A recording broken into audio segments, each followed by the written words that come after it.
The next portion of our program will be an update on our State Department of Education, things that are going on in that area, as well as CDOS. And I'd like you to give a warm welcome to Cheryl Winstel from the State Department of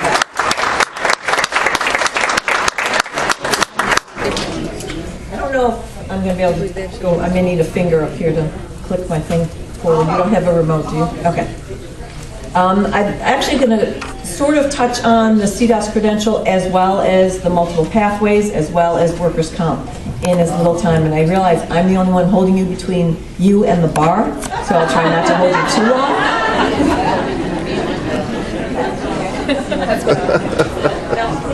For those of you that don't know me, I grew up in the Western New York area. I'm a Buffalo girl, so UB all the way. And Buffalo Bills next year is going to be dynamite. What can I say? All you Jets fans, sorry. I grew up in the Buffalo area, went to high school, and didn't have the opportunity to go to college right away. So I went to cosmetology school, got my cosmetology license, eventually opened my own salon, ran a salon for 5 years, sold it when I had my children, decided I wanted to work part-time and stay home with my children. So at that time, my husband had gone to school, was going to school at Brighton Stratton for his electronic technology degree. He had worked actually at Flickinger's. Those of you from Buffalo may remember Flickinger's. It's a grocery warehouse that supplied Super Duper and Tops at the time, sort of like a Price Chopper warehouse. The business model of that business was very uncertain at the time, so that's why he decided to go back to school. So he went to school, IBM came to the school, recruited him, and moved us and the children down to Poughkeepsie, New York, where I lived for the next 20 years. It was while I was in Poughkeepsie that I started substitute teaching at Duchess Bosse's in the cosmetology department, but soon I started as a substitute. They put me in the construction class, they put me in the automotive class, they put me wherever they could because I just had a good rapport with kids. And then eventually I started going back to school for my teacher certification.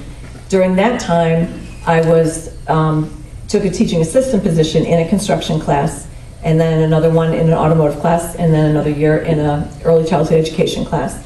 All at the same time, I was working full-time days, going to school 2 nights a week, teaching adult ed 2 nights a week, and still working in the salon part-time with a husband and 2 children, or 3 children. Lost one along the way.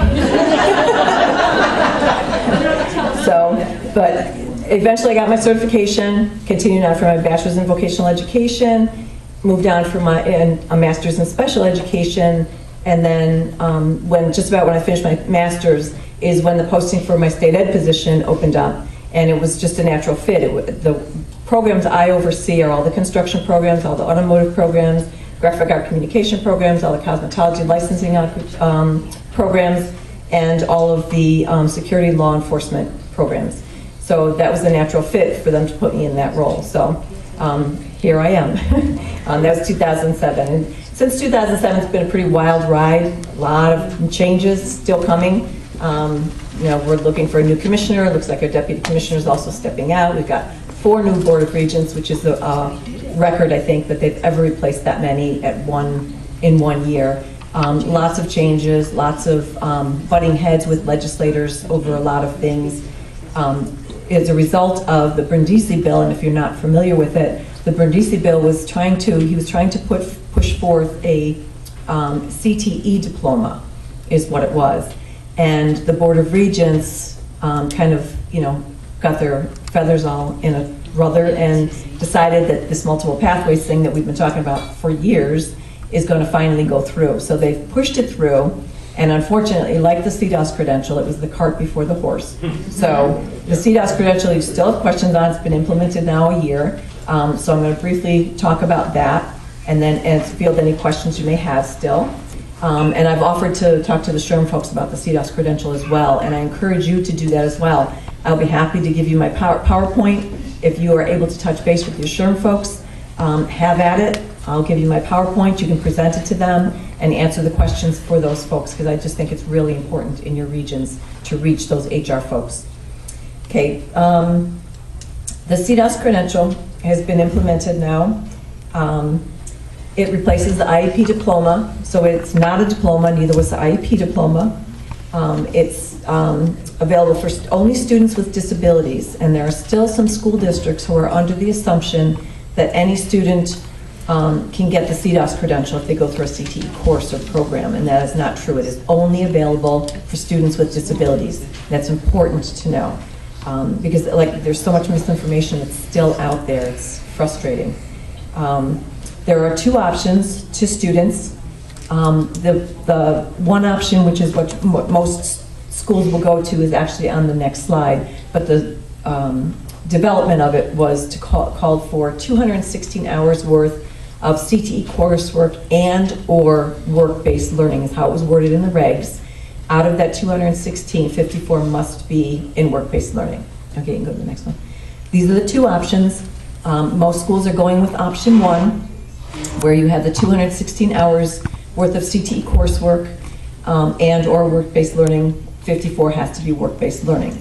There has to be a career plan developed, which all students in New York State were supposed to have already been doing this since, I forget what the year was, 2000, 2002, and there are very few that really do it or do it well for students and revise it.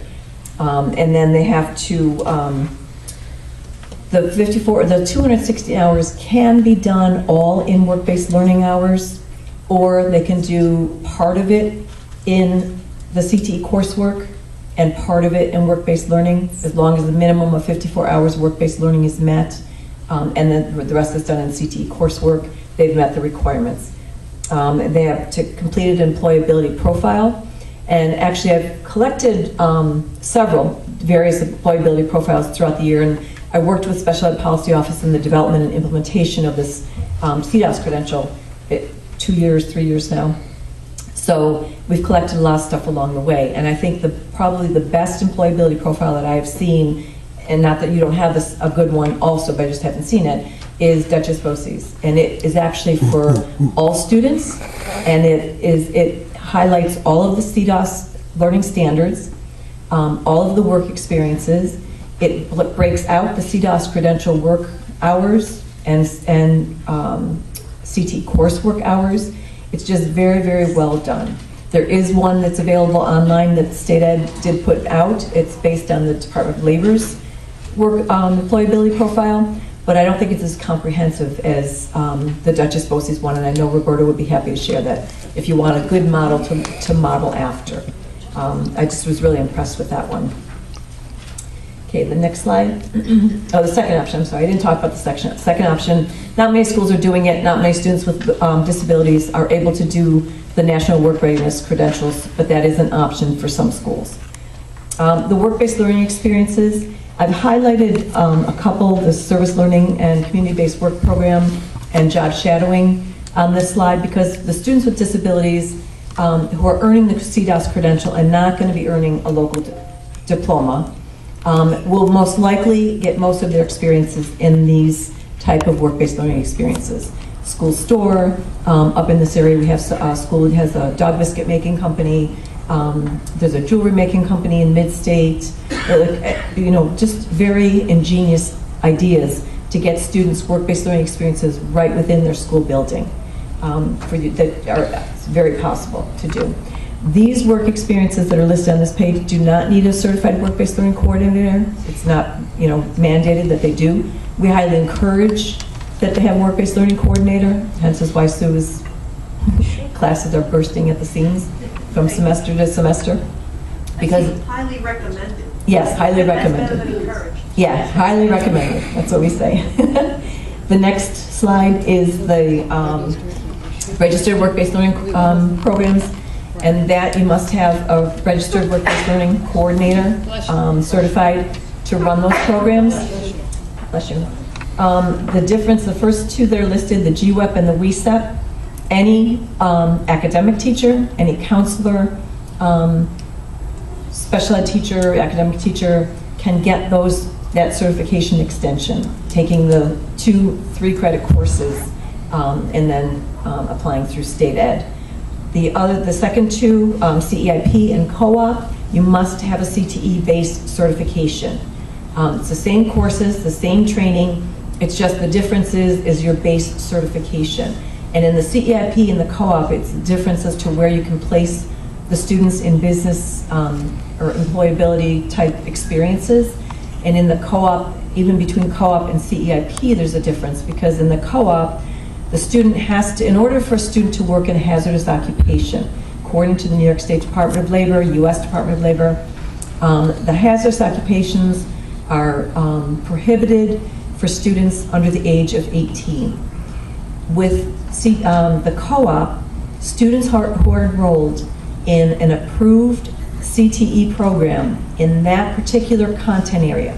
So if a student is interested in construction, they can't just take a CEIP course and be placed on a construction site. It's forbidden. They must be in a construction program, not just a course, an approved CTE program, 3 or more credits worth of construction training, where they're getting the safety and health training from the classroom. They're getting OSHA training, most likely. Most of them get OSHA, have to have OSHA before they step onto the work site. And then they're getting further training at the work site. So there's differences among even the 4 registered programs as well. And just quickly, anybody in here overseeing a WECA program currently? No one, okay. At my district, but I'm not before you. Okay, if you have it at your district, please see me after or tomorrow. We just had a phone conference with USDOL yesterday morning, and I have a follow-up conference with them next week about reporting compliance issues. So I just need to reach out to you and see if you can join in on us. Next, workers' compensation coverage. The workers' compensation policy, the employer's handbook for workers' compensation states that any intern, any student, and I've got it in writing right here because I know I won't remember it off the top of my head. Any student intern is exactly what it calls them. Any student intern who is performing a service for a business must be covered under workers' compensation insurance. Now, we've gone back and forth for how many years now with workers' compensation, because our students do not perform a service, they do not displace workers. All these arguments we have, they won't budge. So what my boss and I have decided to do is we've developed a guidance document from SED that will be just a guidance from SED on the workers' compensation issue. We've sent it over to workers' comp right now. They've looked at it, the one contact looked at it, said he totally agrees with it. Their counsel looked at it and said he doesn't disagree with it, but he may not be able to back it. And he's putting it forth to a third person, and we haven't heard back yet on that one. And what it essentially says is it explains the workers' compensation, because that's the big confusion. Workers' compensation only comes into place if a student or an individual is injured on the job where they can no longer perform the duty at that capacity any longer. The majority of our students are not performing those type of things. So instead of trying to get them to understand that, we have developed a guidance document that says any student who is any paid experiences must be covered under workers' comp. That's a non-negotiable issue. Any student who is an unpaid work experience where they are performing tasks, such as students in our co-op or some students from our BOCES centers, some of our students in our approved programs, should not be placed in a business that does not carry workers' comp. And then the third piece is any student in an unpaid experience, such as job shadowing, school field trips, where the student is totally observation only. And this would fall into place actually for our licensed programs such as cosmetology. Cosmetologists, nurses cannot touch patients' clients without having the license. So they're totally hands-off when they go into that facility. So that would include them.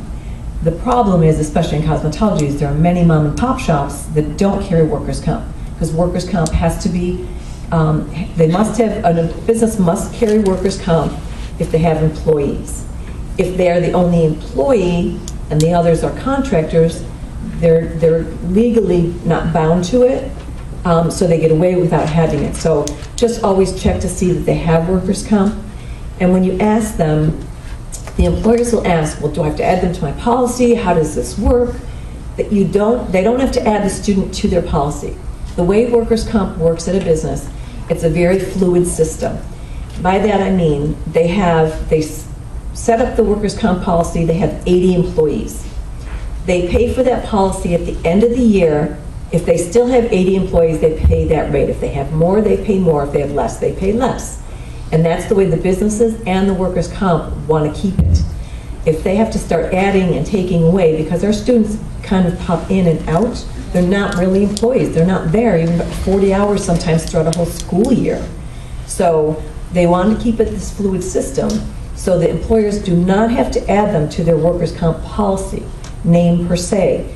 They only have to check with their carrier to make sure that their carrier is aware that they have students that will be participating in an internship, and let them know what they will be doing, if it's a totally hands-off where they're only observing, or if they're going to be helping minimal task, light work, that type of a thing. So that's where the workers' comp issue gets really dicey, totally misunderstood. When Ed Ruff from Workers' Comp was here a couple of years ago, he said, no matter what, they have to be covered under workers' comp. The student doesn't have to be covered under workers' comp. The employer has to carry workers' comp, and in the event of an injury, the student is automatically covered. And then by workers' comp, yes, if it's a debilitating injury. If it's in a kitchen where they're cutting themselves and get a couple stitches, that's not. It's usually the school liability, parents' insurance, that type of thing.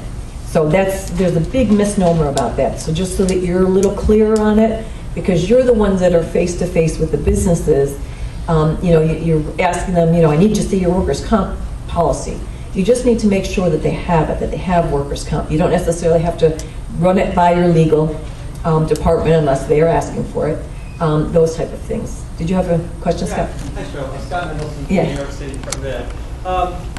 So we have a certain amount of funds where we put students on DOE payroll, so they're DOE employees, and they are fully covered. Yep. Liability is covered because it's a school-sponsored activity, and we Right. self-insure and do that. If we have an unpaid intern, can we assume responsibility for the workers' comp instead of the host site? They're not Do you know of any employees, so They're that's, documented as part of their school program? well, it's just the like a whole, field trip? it's an extension of the classroom is what it is, and that's what workers' comp doesn't understand. Because it's an extension of the classroom, they would be covered like they're covered for a field trip. Right. Yeah. And so, and the DOE has a letter to employers saying we cover liability. And if there were a workers' comp issue, could we say as a department, you don't have any precedent for this, I'm guessing. Right. Could we as the department say, they're off-site, but they're ours? Just like a construction person works off-site, the homeowner isn't responsible. A contract, like a subcontractor. Contractor. Right. Right. So, I was just wondering if you had any precedent for that. I also have to get our HR people Right. to say, who are you talking about? Right, Do that. right, yeah. But that's my current scheme to try and avoid scared employees. Like, we've got it all covered. Right, If we can yeah. get there, then it eliminates a lot of these questions. If they're injured on the job site, I think automatically it's going to come under their workers' comp because it's on their site. That's the side I'm going to err on without knowing exactly, but I think that's how it, and there is such a thing as uninsured workers' comp. So if there's a business who has not been following the law and is supposed to have workers' comp but doesn't, and an individual is injured on that job site, a worker, they are still covered under workers' comp. The workers' comp kicks in, covers them, and then the business has to pay all the fees and fines and all that stuff. Right. So, yeah. Yep. I know I checked with the state insurance fund, and they said if you have an intern that's working, even though they're not getting paid, that you're supposed to keep a list of the time they work, the hours, and what category. And then when the auditor comes in, you're supposed to give over that information, and then they'll charge you as if they were doing that. So when you tell the employer that, okay, they're there maybe for 4 hours a week and they're going to get paid $9, you're only going to pay them $36 at the minimum amount, and they really don't care. And most of the time, they're not telling the auditor when they come in that the student is there. Right. I haven't found it a problem at all. Okay. Now, the caveat to this is students on the CDOS credential any student with a disability doing work-based learning under the CDOS credential is covered actually under the US DOE's 64C08. And what that is that says that it is an extension of the classroom, and it's a learning experience. So the school covers them. They are not subject to workers' compensation coverage. So, I mean, some of you work-based learning, yes, students under this, earning the CDOS credential that are out on work-based learning experiences, if they're unpaid, paid is always automatically covered under workers' comp, but if they're unpaid, they are covered under the school's liability, treated like a field trip would be. They're not covered, they're not liable, not subject to workers' comp. The employer could still choose to do that, that's up to them. But by law, they're not subject to it. Our students, Sorry. Teresa first. with or without a job coach, it doesn't matter. Doesn't matter if they have a job coach or not. Well, CDOS students don't all, the CDOS credentials don't always have to have a job Right. coach. It Right. doesn't matter if they have workers' comp or not on the job site.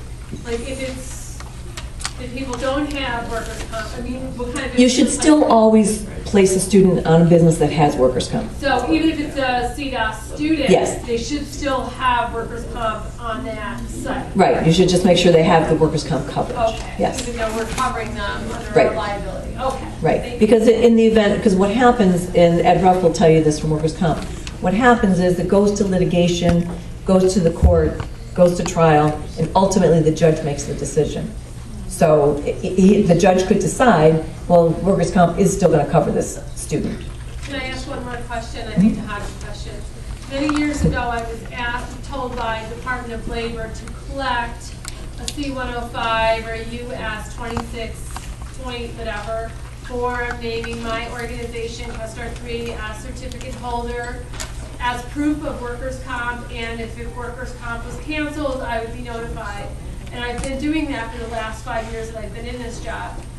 You're telling us now that we don't have to do that. We just have to know that workers' If it's comp- your school's policy, you will still have to do Right, it. if it's our policy, we Right. have to do it, but for state ed policy or state ed's suggestion, we don't have to do that. We just have to make sure that the employer that we're placing our students with has workers' comp. Right, Is that- and whatever you use to assure that, By you know. visual, to say. yeah, you've seen the policy, right. It's right. fine. You've seen it's Just doing current, yeah, yeah. Well, this is the first I've heard of this US DOE 64C08. How do they define eligibility? Because they don't, There's- CDOS do. What are they, is it IEPs, is it students with disabilities, what's the? It's IEPs. Yeah, IEPs. yep. Can I also clarify, there's 7 items under 64C08 that must be met? Right. And I just don't want them to think it's Yeah, just it's, because they what have the an 64 IEP. C08 is it's for students with disabilities, and it establishes an employer-employee relationship similar to the Department of Labor's, we have 11 criteria, I believe. The 64 C08 has 7, New York State has 11, that determines whether an employer-employee relationship exists. So those, one of those criteria, or all of those criteria have to be met to fall into that. That's why paid always automatically gets covered under workers' comp regardless of what the student's ability or disability is. So, yes, thank you for that. We do have a question. We didn't hear Yes. your response. So we're sure if this is already answered, but do IEP students come under the same exemption as the CDOS credential? What do you mean by exemption? This is, You were speaking before and said that the workers' comp didn't cover CDOS commencement credential students, that the school's policy should cover it. students with IEPs Right. fall under the 64 CO8. Awesome, okay. Right, So it yes. doesn't matter what, because I have students that have IEPs but are not going to get the CDOS. Right, So they're gonna get- Right, Yeah, so it's still. right. Any student with a disability, yes. Yeah, yeah. But they have to have an IEP, not a 504. Correct. 504 does not qualify them, yes. Thank you. Okay.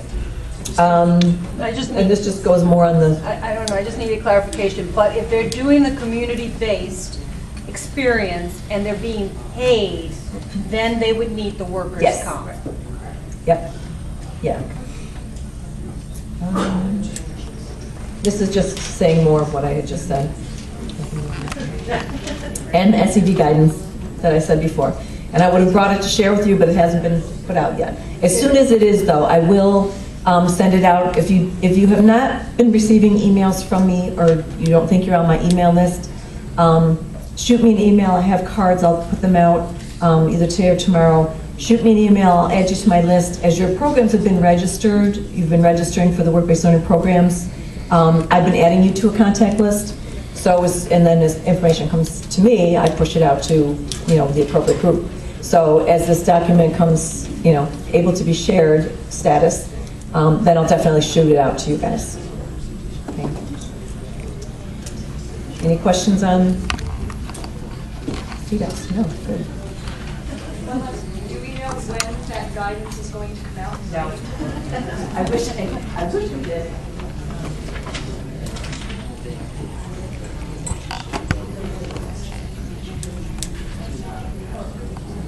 Cheryl, will you be able to share that slide? Yeah, I will. I didn't share it. Well, that one I didn't share. This one I definitely didn't share until, because this multiple pathways, as you know, changes daily. So it still changes. As you can see, there's a lot of talk about it. Okay, you can go ahead. I'll do the next one. Okay, there are 5 pathways that were proposed and approved by the Board of Regents. And again, this was really pushed through because of the Brindisi bill. Now, Senator Brindisi is really, he's very much in support of education, in support of CTE in particular, and he is willing to back us as we need it for future, which is nice to know. But his bill actually pushed forward the whole multiple pathways. We've been talking for years that there should be another pathway for students other than the Regents pathway, because it just doesn't work. One size fits all does not work for all students. So what the Board of Regents did was they came up with 5 pathways, and these are the 5: CTE, Art, Humanities, STEM, and it's now no longer called language other than English. They've changed that to biliteracy. Now, the CTE pathway must be an approved CTE program. No, it's there on that one. Go back. I'm just going to explain more. Okay, the CTE pathway, it has to be an approved CTE program in a career pathway, and the students must take a technical assessment at the end, approved by the Board of Regents. So far, they've only approved 13 of them, and I'll get to that in a future slide, and we'll discuss that. The art pathway, they have to be in a sequence, art sequence. They have to pass an approved Regents exam, which still has not yet been totally developed or totally accepted yet. They can take an AP or an IB exam in art, and that is one of the 2 so far that have been accepted in art. But they're looking at like a national assessment, just like CTE. CTE really drove that because we use national technical assessments. So now they are scrambling really to try and find an art assessment for the art pathway, and it hasn't been done yet. The Humanities pathway is same as always. Students take the exact same exams, the 1 English, 1 math, 1 science, 2 social studies. They take those 5 Regents. So that would be a humanities pathway. The STEM pathway, it's not really a STEM pathway because there is absolutely no engineering involved in here. It is an extra math or an extra science Regents exam, and that will substitute for the 1 social studies and will get them their diploma through the STEM pathway. And then the language other than English or biliteracy, as you recall, not too long ago, we always had a Regents exam for languages for students, if they wanted that pathway. And then they stopped. They didn't develop it anymore. So now that pathway is scrambling also to try and get an assessment. And they are not even close. The art assessment is at least a little bit closer. The LOTE is not even close yet. So, okay, now I can go on to the next one. Sorry. Okay, the graduation requirements remain exactly the same. Students still have to take the 22 credits. The 4+1 is the assessment model. That means they take 4 of the required Regents exam, 1 math, 1 English, 1 science, and 1 social studies. And it can be either US history or global, just as 1 social studies. So if your school is really ingenious, they'll flop and start giving them US history a lot earlier because they take it in 8th grade. Give them that Regents exam and they're done. And they don't have to worry about it. And then the 5th exam is a substitute exam from any one of the pathways. So it's either a CTE Technical Assessment or a math or science for the STEM or an art or the second social studies for the humanities or God knows what for the languages. But that's what the 4+1 is. Students must pass, let's see, I think we just got all that, right? Okay. Okay, this just reiterates what the 5 assessments are. And you'll have, I'll give this PowerPoint, I'll send it to Sue and then she can send it out, so you guys have this. Okay, go to the next one.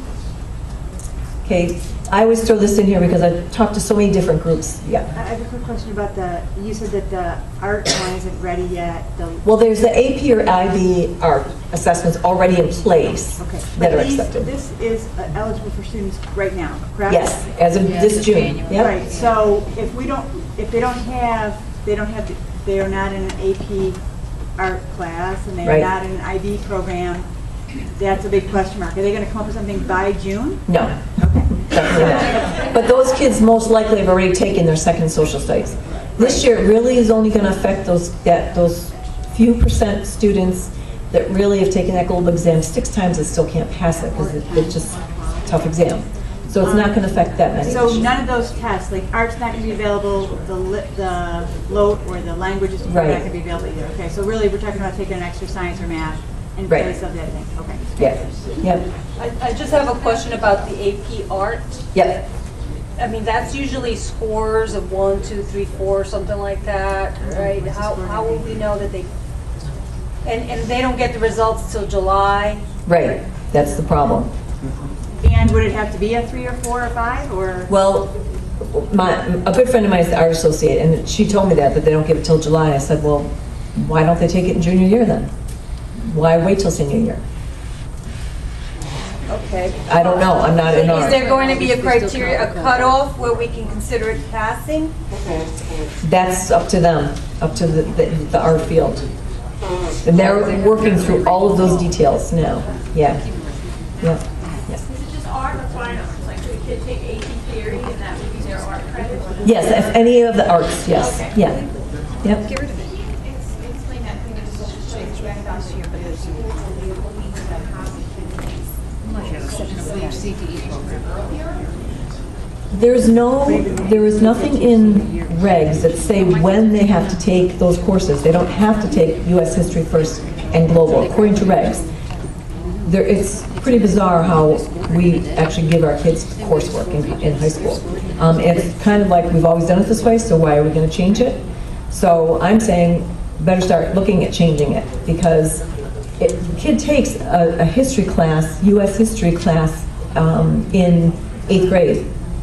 And why not in 9th grade give them high school U.S. history, give them the exam, they'll most likely pass it, and then they've got their 1 social studies out of the way, and they can concentrate on any of the other pathways then for substitution. I've brought that up for years, and every time I talk to a U.S. history teacher, they tell me that the anchor papers that they're supposed to use are written at an 11th grade level, and that's why they won't change it. So I'm just putting that out. Oh, okay. Could be. Again, that's not my area either.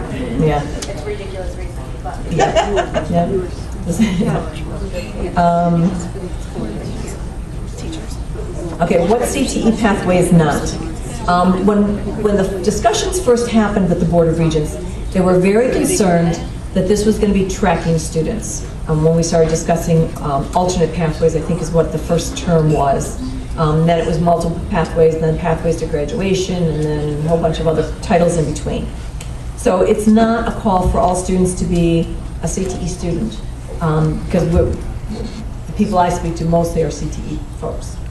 It's not an attempt to limit students' choice or develop tracks. It's not a call to separate CTE pathways independent of equally viable educational experiences, which is what the Brindisi bill was. It was a separate diploma where they would be taking something completely different than the regular kids that take, and there was just too much back and forth with that. It's not abandoning the Common Core standards. All of the CTE coursework has to be crosswalked with the Common Core learning standards, and it's not adding more assessments, and it's not fulfilling the interests of business and industry. We did tap into business and industry in a lot of this for their opinion, their information on the CTE pathway, and because we've had a good relationship with business and industry right along, as you folks have, they're instrumental in the development of approved programs. And the Board of Regents decided that the CTE pathway must be an approved program because the approved programs are really a higher rigor than the Regents exams and the Regents coursework. So, they finally saw that and saw how they align. Okay, the next slide. The CTE Pathways and CTE approved program must be taught by a certified CTE teacher. There's home schools that teach a graphic art communication or a photography class. If it's taught by an art teacher, it's not a CTE course. So it must be taught by a certified CTE teacher to be an approved program. There must be a work-based learning experience component. There must be the employability profile. There must be a post-secondary articulation agreement. And the students take an end-of-program technical assessment. The next slide. Believe it or not, there are still a lot of folks that don't realize all the CTE titles that are CTE teachers. Business and marketing teachers are CTE teachers, even though on our teacher website, teacher certification website, they're only listed under classroom teacher. They're not listed under CTE teacher, and there's a whole history to that we don't have enough time for. It just doesn't even make any sense to me, but that's their justification for it. Family consumer science teachers is a title. Technology education, agriculture, any of the health sciences, which are your health occupations programs, not school health, like health teacher, but a health science teacher, teaching the nursing, dental assisting, all that stuff. Or any of the trade and technical education titles, which are all the other ones that you find in CTE programs at the BOCES, at CTE centers, CTE comprehensive high schools, are all certified CTE teachers. The next one. The technical assessments, the Pathways allows for substitution of one social studies for Regents exam. All of the CTE, or all the approved pathway assessments must be approved by the Board of Regents. And following the completion of an approved CTE program for CTE Pathway, which is 3 or more credits that have been approved by our office. Currently, there are only 13 approved assessments, and the way that this happened is, again, a couple of years ago, we were discussing alternate pathways to graduation. We had put together a blue ribbon panel to look at some of our technical assessments that our approved programs were using. Looked at them for rigor, looked at them to crosswalk with science standards, make sure there's math standards if it's appropriate in there, to make sure that they were rigorous enough to match or exceed a Regents exam. That was all they were looking for. They looked at a couple hundred assessments, and they just kind of picked 13 and said, okay, these ones align. That was the initial work. Looking forward to expanding that if need be. So that kind of sat for a little while. Now that the multiple pathways is in progress and the CTE pathway needs assessments, those 13 were put forth as the only approved CTE technical assessments. So currently, as of today, those are the only 13 that have been approved by the Board of Regents. Jim? Cheryl, where are we in this? Give me time. We're in it. Well, when I say that, I think, are there more coming down? Yes. Are we Yes. looking at more than just these 13? Absolutely, yes. What happened, the Blue Ribbon panel set up the process to look at the assessments and evaluate them to see if they're rigorous enough. That has now been handed off to Cornell University, and there are folks there that are now looking at more assessments. And they actually took our bank of assessments from our database and looking at the ones that we are currently using to see which ones are used most, which ones are used in more sites, a whole bunch of different parameters that they set. So if you look at this, the ones that I have, they're all highlighted. The next slide, if you go to that quickly, this is the 16 career clusters areas for CTE, or well, actually for everything. Every student that walks out of the door of our high schools will end up in one of these careers pathways somehow. There are multiple job titles under these that all of our students will end up in. If you go to the next slide, these are the only of those 16 cluster areas that are met by the assessments that are currently approved. So it's pretty daunting, okay? The next slide will show you the ones that are not addressed, okay? Health sciences, none of the nursing ones were on that list. There are several others that were, you know, the security law wasn't there. Many, many, many were missing. They are looking at them now. What's happened is the folks from Cornell reached out to our office, and thank God my boss was out of town on vacation, and it got filtered to me. So I gave him quite an education on what our CTE program assessments are that we use. And he was looking at it. He was not going to look at anything that there were maybe 2 or 3 schools across the state that used that assessment. And so I said, wait a minute. We have fire science program in a couple of our schools. They're the only schools that have it, but it's a viable, it's a rigorous exam. You can't ignore that because only 2 schools or 3 schools use it. And then I said, what about the cosmetology one? Because right now, according to our database, the nurse assisting and the cosmetology are the highest number of assessments that our students take across the state, year after year. So he said, well, I didn't really want to put a cosmetology one in front of the Board of Regents. You know, we're looking at the rigorous science. I said, hold on. So I have a very good friend of mine that, because I don't have access to this stuff anymore, has the State Board review book that they use in the cosmetology programs. So I said, Colleen, send me this. I'm going to send it on to him. So she sent it to me, and not only did I send it on to him, I highlighted every bit of science in that damn book that there was. So he looked at it, he emailed me a couple days later, sent me an email. He goes, whoa, I guess I should be bringing forth the cosmetology exam. So we'll see if it does. The problem right now is new regents on board. They won't start till April. Whether they'll bring this to them in April for the decision, we don't know. We were hoping by spring that there would be an expansion to these assessments. Right now, as of today, these are the 13 original are the only 13. However, I'm hopeful that there will be more added. It may not be this year, it may be next year. But the majority of the kids in our programs now have already taken those 2 social studies exams, so they're okay.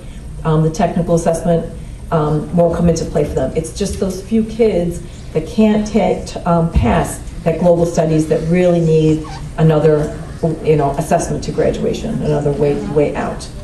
Okay, the next slide. Okay, moving forward, like I said, Cornell is reviewing it. The Blue Ribbon panel set the process up, and the program approval process set the standard for all CTE pathways. Go ahead, the next one. Sure. Okay, yeah. Has there been any significant changes in the CTE program reapproval process? No, there has not. There's been input from the BOCES district superintendents as to changes that need to be made. They did not include the Big Five, so it went out to the Big Five, and they've been working on it. They're giving their input. I'm not sure if Eric received that or not. So it won't happen for this next round, but we are looking at it for the year after. And one of the reasons is in the automotive programs, for instance. Many of them say ASE, and if you look at that ASE, the 13 approved, it says ASE student assessment. Which one? So there are 8 or 11 of them possible. There's also one, the NA3SA, which is the maintenance and light repair, which is a general overview of multiple of those areas. A lot of schools are choosing that. So what we're saying is whatever you have written on your program approval process, brakes and steering, or brakes, power steering, engine performance, whatever those areas are, is what you have to administer to the student, and then whatever your policy is within the school that you give the students the technical endorsement from, is what we're saying right now.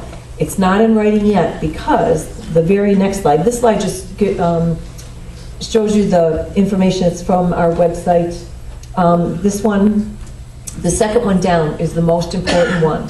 EMSC, write it down. EMSC grad rec, like grad requirements, REQ, at nysed.gov. That is a mailbox that everybody should be asking these questions to, because they will go up the chain and decisions will be made. Yes, it's NYSED grad, G-R-A-D. EMSC. Oh, EMSC, I'm sorry. EMSC grad, REQ, at nysed.gov. And the more you guys ask these questions, the quicker this stuff is going to be resolved. We've been telling them this stuff, the same questions you're asking. We've been telling them we need changing, we need it to hurry, we need, more assessments, we need this, we need that, we need this. They, yeah. They will listen to the field, believe me. They'll listen to you more than they'll listen to us. So any questions you have about the multiple pathways, any of the pathways, send your email there. Share this with your colleagues, share this with your administration. This is where you should be sending all of your questions.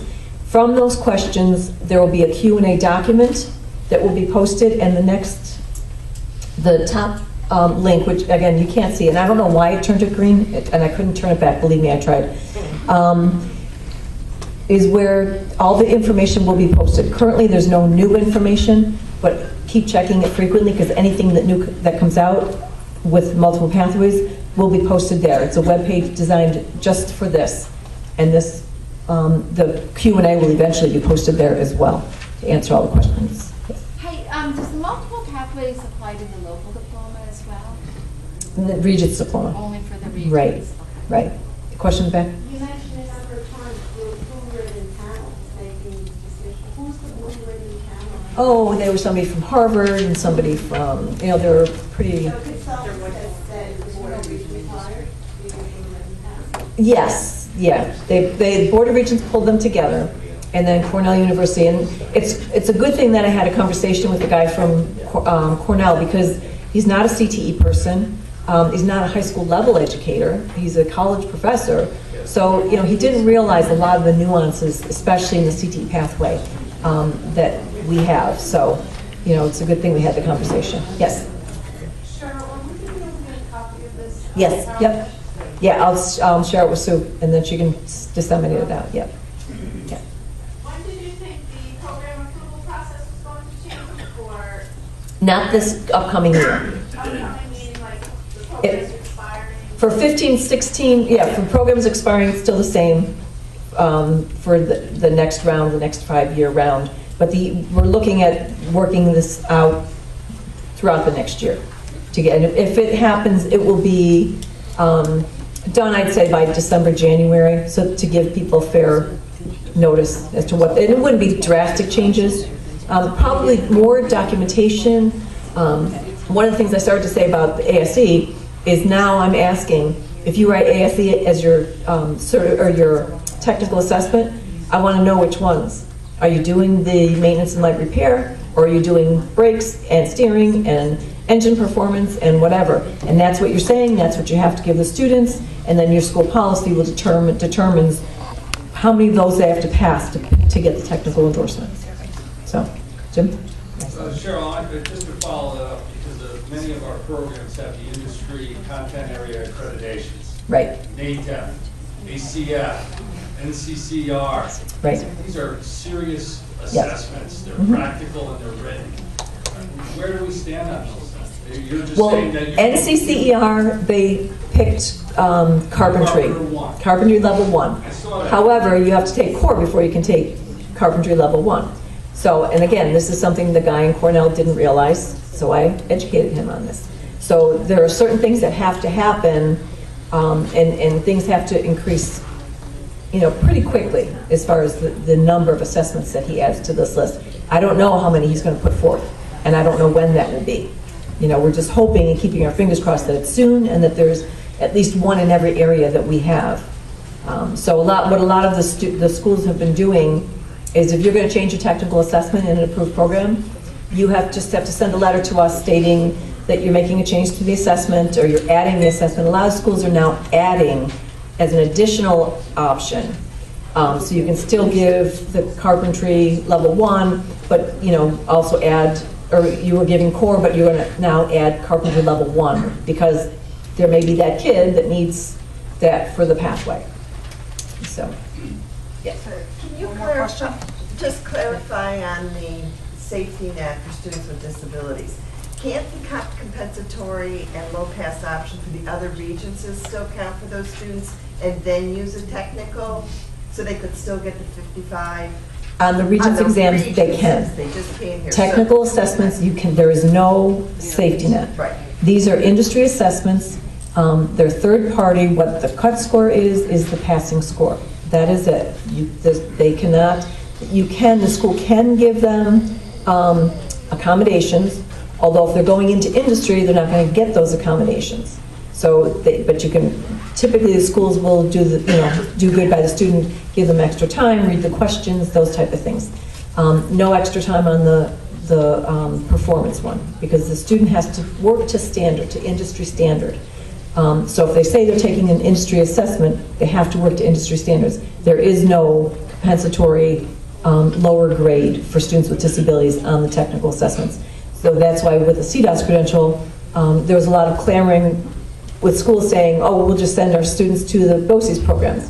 That may not be appropriate placement for that student. If the student can't work up to and be able to pass that technical assessment, which is, by the way, written at a post-secondary level, it may not be appropriate for the placement for the student. So we're going to take 2 more questions. You had your hand up right over here.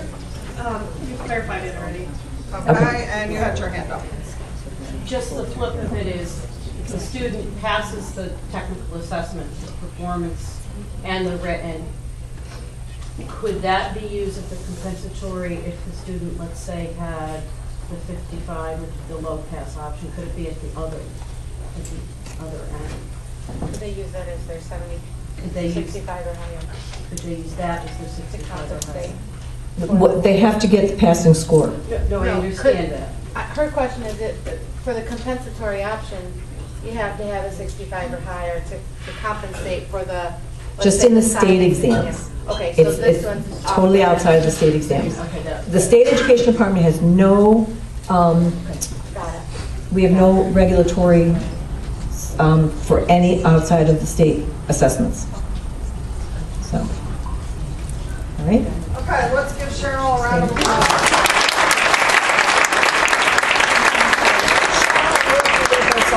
Tomorrow.